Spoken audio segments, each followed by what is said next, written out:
1998, c'était vraiment une autre époque. J'avais 10 ans. Et non, je ne vais pas vous raconter aujourd'hui l'histoire de mon premier baiser.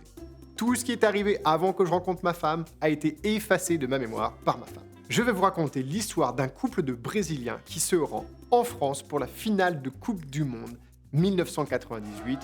Pour ceux qui ne s'en souviennent pas, je vous rappelle le score 3-0, vive la France. Mais on va pas se concentrer sur le score du match, on va se concentrer sur l'histoire. On imagine bien que notre industrie a énormément évolué et entre voyager en 1998 et voyager en 2023, il y a plein de choses qui ont changé. Alors je vous dépeins le truc et je rappelle que cette histoire, elle m'a été racontée par un vrai hôtelier, Hervé Labouig, que je salue. J'espère que je vais être fidèle à tous les détails qu'il m'a racontés. Si ce n'est pas le cas, il nous le dira en commentaire. L'histoire en essence est relativement simple. Ce couple, passionné de football, bien évidemment, ils sont brésiliens, se rend en France pour la finale de Coupe du Monde, qui va être en fait le bouquet final de leur voyage de noces, puisqu'ils vont en France pour leur voyage de noces et ils finissent avec la finale France-Brésil au Stade de France. Et on est à cette époque où si vous voulez organiser ce type de voyage, eh bien vous passez par une agence de voyage physique, pas en ligne, pas booking.com, etc. Ça n'existait pas encore. Vous passez par une agence de voyage et puis, tout simplement, ils organisent tout le truc et vous suivez ce qu'ils vous ont organisé. Et à cette époque-là, on ne peut pas s'envoyer de WhatsApp, ni d'autres messages de ce type. Tout se passe bien pendant la première partie du voyage. On passe sur cette partie-là. Ce qui va nous intéresser, c'est la partie quand ils arrivent à Paris. Ils arrivent à Paris, c'est un couple de Brésiliens, mais ce n'est pas des millionnaires. Donc ils sont dans un petit hôtel qui est géré par un hôtelier qui gère la plupart de ce qu'il y a à gérer avec peu de staff. Il a un réceptionniste, il y a quelques employés par-ci par-là, mais c'est pas un gros 5-4 étoiles avec concierge, réceptionniste, bagagiste, chasseur, voiturier, room service, etc. Non. C'est un couple, ils ont mis toutes leurs économies pour ce voyage et pour avoir les billets de la finale de Coupe du Monde. Vous imaginez bien que même à l'époque, ça devait être très cher.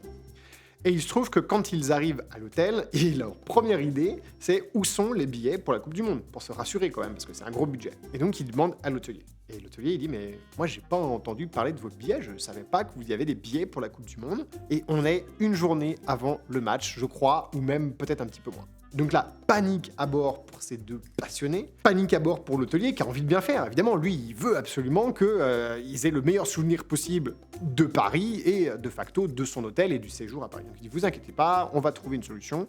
Il y a un gros décalage horaire, donc il attend que les Brésiliens soient levés, ce qui rapproche de plus en plus de l'heure du match. Et il appelle l'agence de voyage là-bas pour savoir comment ça a été organisé pour les billets. On est en 1998, donc un hôtelier français qui parle anglais, déjà, c'est super rare, pour le peu qu'il le parle correctement. Et de l'autre côté, il faut une agence de voyage avec des Brésiliens qui parlent aussi un anglais à peu près correct pour que tout ça, ça puisse communiquer. Je vous explique pas le bazar. On est aussi à l'époque où il n'y a pas Skype, il n'y a pas Teams, il n'y a pas Google Meet, il n'y a pas WhatsApp, donc le téléphone, c'est à l'ancienne. Mais bon, il y arrive. L'agence de voyage là-bas lui dit... Les billets ont été achetés en France via un revendeur. Donc, moi, je peux pas vous dire ce que le revendeur il en a fait. Ok, donc l'hôtelier français, il prend le contact du revendeur. Il se trouve que le revendeur est en France. Parfait. Il appelle le revendeur. Il arrive à avoir le revendeur au téléphone. Il dit, revendeur, j'ai parlé avec l'agence Bidule au Brésil pour mes clients, machin et chouette. Vous êtes allé chercher des billets pour ce couple que vous étiez supposé déposer à mon hôtel. Où sont les billets? Le gars lui dit, vous savez, des billets, j'en ai acheté une quantité hallucinante pour ce match, donc donnez-moi le temps de le chercher. Le temps tourne, le gars rappelle pas, ça rend fou l'hôtelier, il dit « Ok, je sais où ils sont situés dans Paris, je vais y aller. » Donc, il dit au couple de Brésiliens « Vous restez là, vous inquiétez pas, je m'en occupe. » On est 4 heures avant le match ou quelque chose comme ça. Il saute sur son scooter, il traverse Paris dans un sens, il va dans les bureaux du revendeur et il dit « Voilà, là, j'ai pas le choix, il me faut absolument ces billets. » Donc, le gars, évidemment, il s'occupait pas du tout de son cas parce qu'ils sont débordés, mais comme l'hôtelier est là, qu'il a fait l'effort de venir, maintenant il s'occupe de son cas. Il regarde et il trouve l'information que, en effet, ils ont bien été commissionnés par l'agence au Brésil pour acheter les billets pour ce couple. Ils ont bien le bon nom sur les billets du couple. Par contre, le nom de l'hôtel n'était pas passé correctement et donc il n'a pas livré les billets au bon hôtel. En soi, pas dramatique à partir du moment où on sait quel hôtel. Donc, il explique à quel hôtel il a laissé les billets. Pas de chance pour notre hôtelier, c'est à l'autre bout de Paris. Donc, le gars, il appelle son réceptionniste quand même, qui est littéralement à 2 mètres du pauvre couple qui est tétanisé sur le canapé du lobby, qui attend qu'une seule chose, c'est que le saint dieu Maradona leur file les tickets. parce que c'est leur dieu tout simplement. Au final, le réceptionniste peut leur dire « Ne vous inquiétez pas, on a localisé les tickets, on sait où ils vont arriver, donc peut-être que ce sera ric-rac au niveau timing, mais ils vont arriver. » Les gars, ils se détendent, ils leur ont peut-être filé un petit verre à boire, je ne sais pas. L'hôtelier saute sur son scooter et va à l'autre hôtel. Paris, vous connaissez, c'est pas non plus... on saute pas sur un scooter pour aller d'un point A à un point B, c'est pas de la télétransportation. Il faut un petit peu de temps. Donc à chaque fois, c'est du temps qui s'incrémente sur le crédit temps qu'il y a avant d'aller regarder le match. Il arrive à cet hôtel. Vous savez que des billets pour la finale de Coupe du Monde, ça a une certaine valeur. Donc les mecs, ils ont reçu des billets pour la finale de Coupe du Monde, ils auraient pu être tentés de les revendre. Mais non, ils ont été honnêtes, ils les ont conservés. En tout cas, pendant un certain temps. Donc l'hôtelier arrive là-bas et on lui dit « Bah non, en fait, vos billets, ils ont bien été ici. Ils ont été ici d'ailleurs pendant longtemps. Et puis comme personne n'est venu les réclamer et qu'on a vu qu'ils étaient pour des Brésiliens, on les a envoyés à l'ambassade du Brésil pour qu'ils puissent les donner à leurs ressortissants. » L'hôtelier est là, mais c'est pas possible, quoi. Il est en train de faire le tour de Paris. Donc il ressaute sur son scooter et il va à l'ambassade du Brésil à Paris. Coup de chance, il est encore dans les horaires où il peut parler à quelqu'un, mais on est à littéralement 1 heure du match France-Brésil de la finale de Coupe du Monde. À votre avis, que font les gens qui bossent à l'ambassade du Brésil à Paris? Ouais, ils bossent pas, vous pouvez en être certain. Donc le gars, il galère comme pas possible, à rien qu'à la porte pour que quelqu'un daigne venir. Il explique son problème, c'est pas qu'ils en ont rien à foutre, mais clairement, il y a une autre priorité. Il insiste, on le reçoit. Et il explique la situation. Ah, c'est un coup de Brésiliens, c'est des ressortissants de votre pays, c'est catastrophique, c'est leur voyage de noces, il faut absolument que j'ai ces billets, ils sont arrivés ici. Il est obligé de refaire toute l'histoire. L'ambassade fait des vérifications. Vous savez comment ça se passe. Les billets ils sont allés de main en main. Peut-être même que quelqu'un a été tenté de se dire « Tiens, des billets pour la finale ?» Non. Coup de chance, les billets sont là. Le réceptionniste, pendant ce temps-là, ce qu'il a fait, c'est que, voyant que le temps passait, il s'est dit « La meilleure chance qu'il y a pour mes clients, c'est qu'ils aillent au stade.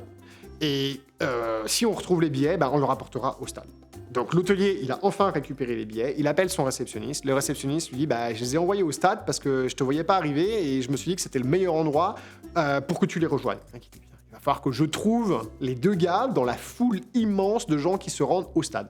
Mais bon, c'est pas forcément une mauvaise idée, sinon ils auraient raté l'ouverture du match, quoi qu'il arrive. Donc, maintenant qu'il a fait le tour de Paris une fois, il retraverse dans l'autre sens pour aller au Stade de France. Vous imaginez les bouchons, vous imaginez la foule, vous imaginez le bordel. Le gars pose son scooter près du Stade de France, il a les billets en poche, qui ont une valeur déjà pécuniaire assez exceptionnelle, mais qui en plus ont une valeur émotionnelle. Et puis lui, il s'est quand même donné pour aller les chercher, les billets, donc il a quand même envie qu'ils arrivent dans les mains des 2 personnes qui doivent aller voir le match. Maintenant, imaginez la scène. Stade de France, si vous y avez jamais été, vous imaginez... les arènes de Rome en plus grand pour que des millionnaires courent après des ballons. Voilà. C'est blindé avant un match. Et avant un match de Coupe du Monde qui se joue à guichet fermé, c'est-à-dire que toutes les places sont vendues, vous n'imaginez même pas. Et donc, il a une foule. Il y a des milliers, des dizaines de milliers de personnes. Et lui, il faut qu'il trouve un couple.